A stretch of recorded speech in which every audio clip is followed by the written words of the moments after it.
Hello, and welcome to Sunday Tai Chi. I'm Sifu Galen.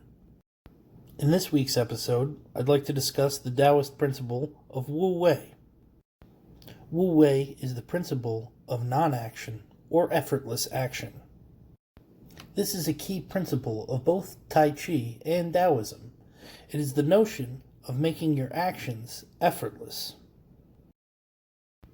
Taoism is unique in its teachings and in all of its sacred writings, as it addresses the individual practitioner as if they were a newly made ruler or a prince. The aim of the teaching is that the practitioner rules themselves the way a ruler would govern his country. This architecture helps relate the idea of Wu Wei to all of the teachings of Tai Chi in the sense of effortless government of the self and not a constant use of force over the self or over one's passions. An example that might drive this home is the idea of parents and children within a family. Thinking of yourself when you were home alone as a child, you were much more likely to get up to mischievous activities without the notion of your parents' supervision. Your parents merely being home would prevent you from getting into such activities. This is their governance just by being, and not by active enforcement of any particular set of laws.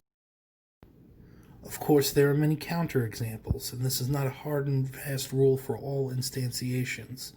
However, it does illustrate the idea of effortless governance through being and not through doing. Tai Chi expresses this philosophy through making its movements subtle and effortless. It's as if the practitioner is playing in a way that he could maintain forever and constantly continue. How fast does a person walk when they try and cross the street? How does their pace change if they are alone in a park or on the beach? This should be part of the contemplation of how one should pace themselves when practicing Tai Chi.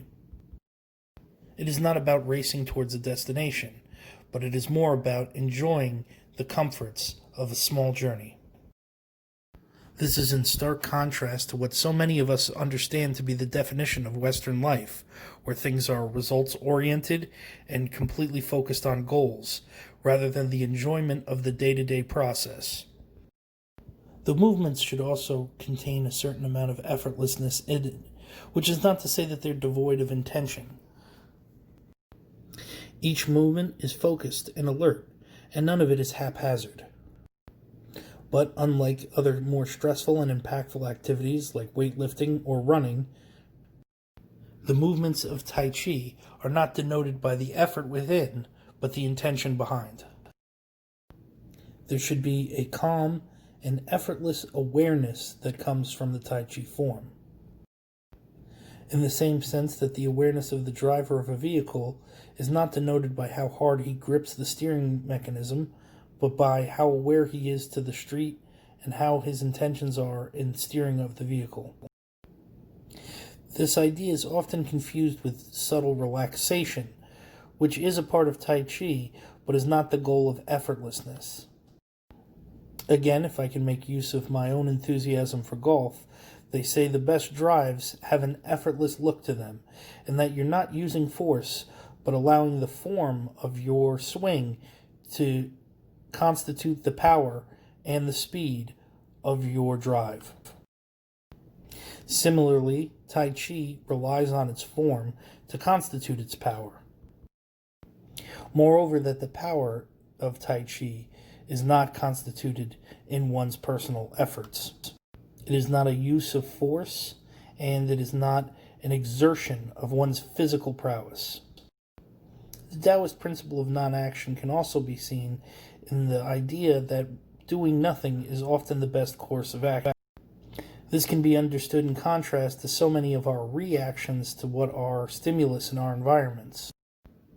This concept is further illustrated when one examines the very forceful activities of worry and panic. These activities take up a lot of effort, however, they have no bearing on the end result and only make the experience of any situation much worse, rather than adding to the experience. In common parlance, people would say it is necessary to relax. However, this can be misconstrued. In reality, we are no longer wasting effort in action, and the disparity of effort from what we were doing previously to our more focused action seems like a relaxation in comparison, but is actually just a reduction in our effort. As always, thanks for joining, and I hope you enjoyed this slightly more philosophical episode. Feedback is always welcome. Thank you.